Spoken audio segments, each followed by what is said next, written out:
Chapter 8. Exposed. The wonder ball of being broken. Once upon a time, there was a girl floating on her back in the sea.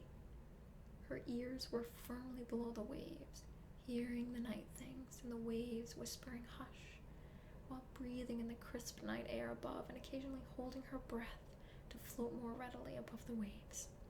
Time held no meaning as she drifted in and out of sleep.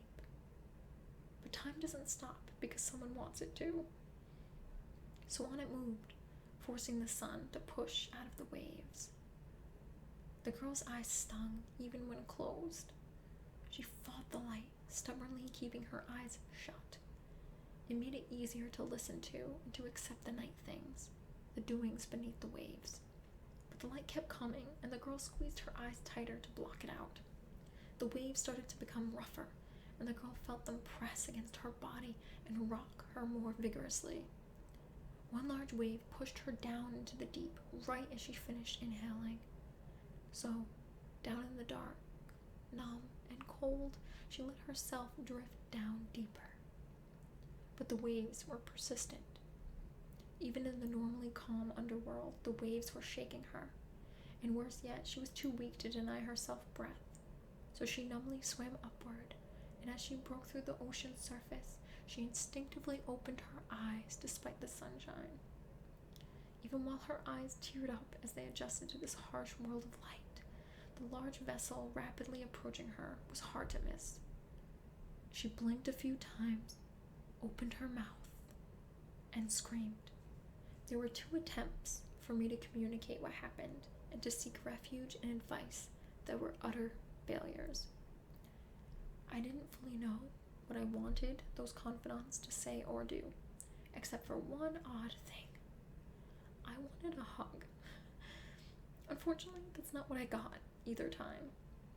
But in their defense, I never did straight out tell them I need a hug. But that didn't stop me from wanting one all the same. I was very much a loner, as we both know. But I did have a select few friends. My best friend was lucky enough to hear scream number 1.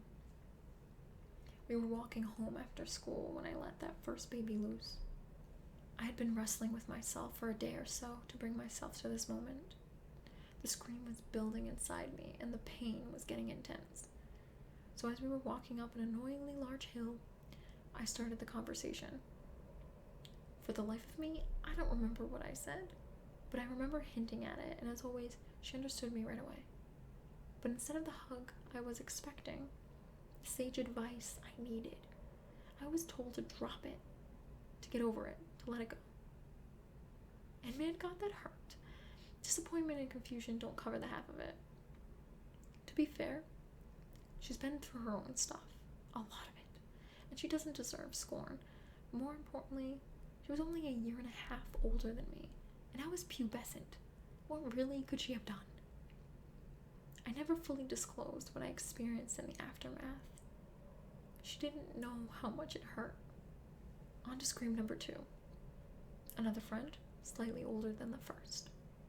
We were bike riding in the cemetery at the time. We used to bike ride or walk there together every so often. Now, I don't know if that's normal, but it was for us, and the perp just happened to be there with us.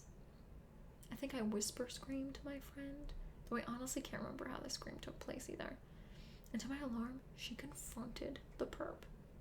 I remember her yelling at him, asking things like, "What's wrong with you?" etc., etc. He remained silent, and then left shortly afterwards, and we didn't hear from him for a few years. Once he was gone, I honestly don't remember if my friend hugged me or not. Most likely she didn't, because I would have remembered crying if she did. But still, I felt the emptiness, the blackness within. The pressure of the scream just wouldn't go away. I remember hearing somewhere that it's important to tell someone you trust when you go through something traumatic. Hence my 2 scream attempts. But they were just building blocks to the 3rd and final attempt. And I think for a long time, I already knew what to do. Here comes scream number 3. Besides my admitting this to you already, you probably already had some kind of inkling that I was a perfectionist and absolutely obsessed with school. I think my backpack weighing 50 pounds might have given you that clue. My parents are anything but consistent with punishments. Everything seems to be hinged on a whim, a caprice, a mood. So one day, my dad felt it necessary to threaten that if I didn't lighten my backpack, I would be forced to walk home from school with it on the whole way, so that I'd learn the hard way that I shouldn't wear such a heavy backpack. Back then, I was very obedient, so you'd think that I'd lighten my bag. But no, I had priorities, and school was number one. I didn't want to forget anything, and I wasn't going to slack on myself and leave anything behind. Even if you don't have that class that day, you might have some downtime to study or to complete that homework assignment, which meant that I carried everything with me, always. So I was punished. I was forced to walk home from school with my heavy backpack on. I was pretty miffed about it too. Walking is slow, even panicked speed walking, and it cut a huge dent into my homework time and completely screwed up my routine. Once I got home, I didn't speak, but went straight into a bedroom, sat down on the bottom of a bunk bed, and cried a lot. I remember my parents and siblings walking in and just staring at me. In the midst of my horrendous blubbering, I randomly felt a weird grounding calm. So I drew in a breath and very quietly let out my scream. My confession is a bit of a blank, but I just remember finally saying the bare minimum of what was needed to describe what happened, which was intercourse. I learned about intercourse from school and sex ed, and armed with this mighty word, I was able to tell my story without going into painful detail. Thank you, school, and thank you, words. And man, God, I did get a hug this scream around. I actually got several, and they felt good after being cold for so long. I don't fully know why though, but my reaction wasn't immediately relief. It should have felt like I just took off my 50-pound backpack and threw it at the window, watching it drop to the floor with a satisfying thunk. But it didn't. And in a weird way, I think I knew I needed time, and I sighed inwardly, having to wait for myself to defrost and hope I was still salvageable. Now it's probably eating away at you. Did I learn my lesson? Did I lighten my backpack? It's time for me to ask you a question. When you were a senior, I was a junior, and we had that class together, you know the one, did you see a lightened bag on my shoulders? Well, there's your answer. My memory, as sharp as ever, doesn't recall what happened the days after my third scream was heard. Luckily, the perp was gone and hadn't been seen or heard from for a while, so he didn't need to worry about going to jail or getting pulverized by an angry family army. But I do remember feeling a bit more normal and being able to understand myself a little more with each passing year, even if it was very small. Bear in mind, though, that healing never looks pretty. Take a bruise, for instance. It will start out tender to the touch, turn a slight brown, then an ugly, angry purple.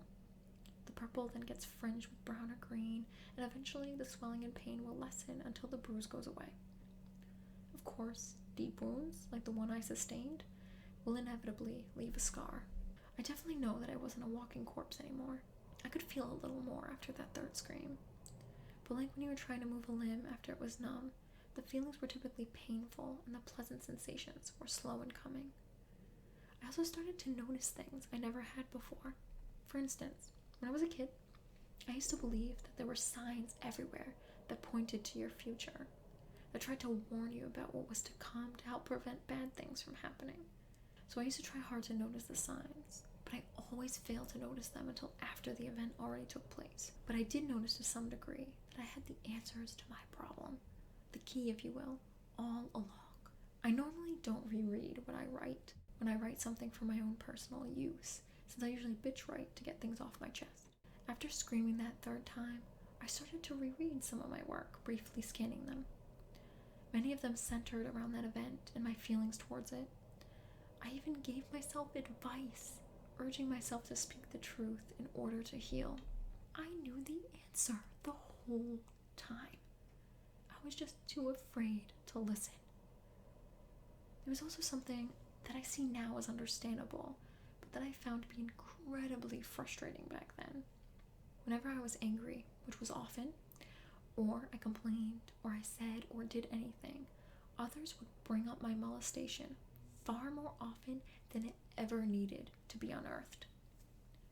It got to a point where it felt like no one saw me, only a victim, someone weak and psycho, a ticking time bomb, an enigma, a problem. It seemed like they weren't even aware that I was getting better. And if they weren't aware that I was improving, did they ever even notice the way I was before scream number 3? I do feel for those who heard the screams, though. I didn't then, but I do now. It's a burden you didn't ask for. It's one of those things that once you know it, you can't unknow it. Knowledge is weighty, but it's better than being ignorant. Even if you're ignorant, the demon breathes down your neck just the same. If you know about it, at least you can strategize a way to fight back. Though staring a demon in the face is never effortless. These words are an echo of my screams meant for you to hear. It's important that you know how I feel. Whether you realize it or not, I would have been destroyed by that boat